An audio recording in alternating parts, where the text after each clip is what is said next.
الاهلي فعل وضع الطيران، الاهلي في الصدارة بجدارة، واللي يحسلني يكسرني، اللي هيقابلني هدقمشه، اللي هيقابلني هدوس على وشه. انا بعرفكم من دلوقتي، لا تقولي سيراميكا ولا بورسلين، الاهلي ملك التسعين. الاهلي الموسم ده بيحقق ارقام قياسية جديدة، الاهلي يحلق منفردا، الاهلي يقترب رويدا من درع الدوري.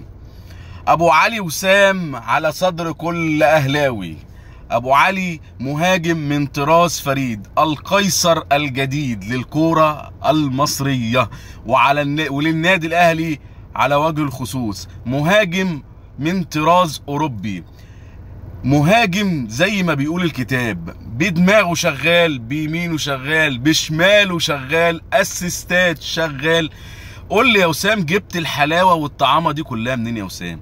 هو كريستيانو يا ابني ابن خالتك؟ انت كنت بتتدرب مع ميسي وانت صغير؟ ايه يا ابني ده؟ وحته فاول، الله اكبر عليك. ربنا يحميك يا ابني من شر الاصابات، ربنا يحميك يا ابني من بص من كل حساد. بسم الله ما شاء الله، نمسك الخشب.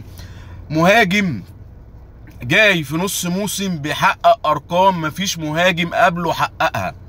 19 مساهمة فوز للنادي الاهلي، 14 هدف، 5 اسيستات، كل هدف اجمل من التاني، وكل مرة بيبدع في الملعب. مهاجم محطة تلاقيه بيختار المساحات، هيدر كويس جدا، لما تحتاجه في اسيست يعمل لك اسيست، يحطك انت والجون. مهاجم زي ما قال الكتاب. كنت فين يا ابني من زمان؟ قعدنا ندور عليك سنين، لما تعبنا نجيب افريقي ما ينفعش، نجيب برازيلي ما ينفعش، لحد ما خلاص بصمنا بالعشرة. حتى لما وسام جه انا قلت بصراحه انا كنت فاقد الامل، انا كنت كل تركيزنا ان احنا عايزين مهاجم افريقي بفلوس كتير، هو ده كان كل تركيزنا. لكن انت جيت كسرت كل دوت، حطيت رجلك على اول الطريق. باذن الله مستقبل النادي الاهلي وسام ابو علي، مهاجم بيسجل من نص فرصه، مهاجم بيختار لنفسه المساحات، مهاجم من طراز فريد. هو ده الاسترايكر والمهاجم اللي الاهلي كان بيدور عليه. ربنا يحميك يا ابني، ربنا يستر عليك. بسم الله ما شاء الله، الله اكبر، بسم الله ما شاء الله، الله اكبر. المباراه الثالثه على التوالي ياخد مان اوف ذا ماتش. وسام ابو علي بيعمل ارقام جديده. وسام ابو علي باذن الله هياخد هداف الدوري، وانا قلت كده. حتى اسمعوا الحلقات اللي فاتت، انا قلت وسام ابو علي هياخد باذن الله هداف الدوري العام السنه دي. وسام ابو علي حقق حاجات كتير جدا لنفسه وللنادي الاهلي. الاهلي الحمد لله لقى ضلته في المهاجم اللي كان المهاجم المتكامل اللي كان بيدور عليه، اللي هو كان ممكن يتجاب ب6 و7 مليون دولار. مهاجم زي ما قال الكتاب. ربنا يحميك يا ابني، ربنا يبعد عنك العين، ربنا يبعد عنك الاصابات. الاهلي يقسو على سيراميكا كليوباترا بالاربعه. الاهلي للمره الثالثه يحقق الفوز على سيراميكا كليوباترا 4. مش عارف اقول لك ايه وعد لك ايه يا مارسيل يا كولر.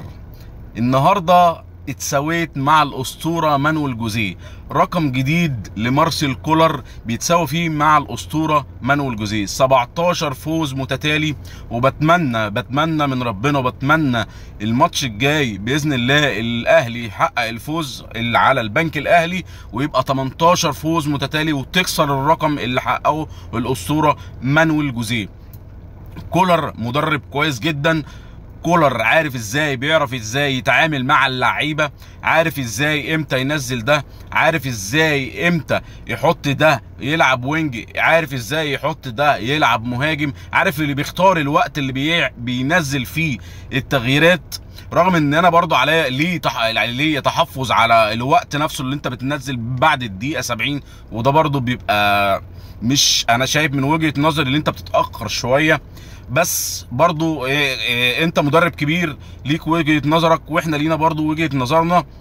باذن الله اللي جاي افضل للنادي الاهلي. الاربع اهداف ساهم فيهم كلهم وسام ابو علي. الهدف الاول اللي هو عمل ضربة جزاء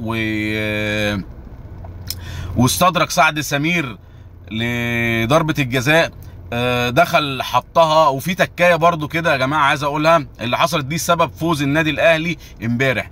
وسام ابو علي كان هو اللي هيشوط ضربه الجزاء بدل امام عاشور. دي تكايه اللي حصلت دي، سبحانك يا ربي. يعني ان انا كنت برضو ما كنتش عايز وسام ابو علي يخش، عشان هو كان هيحقق هدف لنفسه عشان يبقى او يتساوى مع الهداف بتاع نادي بيراميدز فيستون مايلي، عشان اللي انت عملته فيه انكار ذات. وكان لو الجون ده جه او كنت انت شوت ضربه الجزاء كان هيبقى هدف شخصي. عشان كده ربنا كافئك، وبدل ما تجيب جون لا جبت جونين وساهمت في الاربع اهداف وحققت فوز غالي يتصدر بيه النادي الاهلي صداره الترتيب في الدوري العام.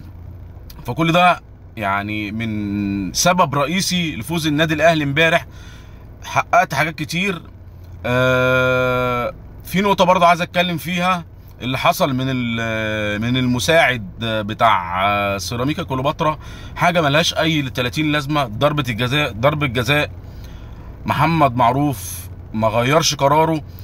طبعا طارق مجدي معروف هويته ايه، او النادي اللي هو في دماغه ايه، او النادي اللي بيتفوت له ايه. لكن محمد معروف حكم كويس، حكم شاطر، ما غيرش قراره. الكوره ضربه جزاء، والحمد لله اللي احنا جبنا 4 تجوان عشان ما يطلعوش بتوع الطبل والزمر يهيصوا. احنا فزنا سواء الجون ده كان اتحسب ما اتحسبش، احنا فزنا 4. والاهلي في الصداره بجداره. الاهلي حقق المره الثالثه على سيراميكا كليوباترا 4 اهداف. الاهلي امبارح كان بيعزف في الملعب. ارقام كلها كويسه وارقام جديده بيحققها الاهلي كل موسم. بتمنى التوفيق للنادي الاهلي اولا، لمارسيل كولر ثانيا، ولوسام ابو علي. باذن الله اللي جاي افضل. ولا عزاء للحاقدين، ولا عزاء للحاقدين. السلام عليكم.